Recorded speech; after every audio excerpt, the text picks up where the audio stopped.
Hi everyone, welcome. Today I have Skullcandy Crusher ANC 2's headphones, and I'm going to show you how can you easily download the app for the Android phone. Let's get started. First we have to go into our Play Store and then click search. In the search tab we have to search for Skullcandy. It's not this app. We have to scroll a little down, and as you can see there is a Skull IQ.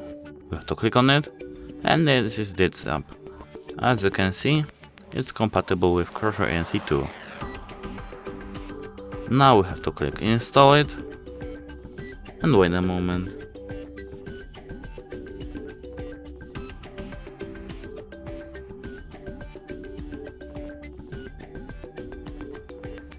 And now, as you can see, it's installed.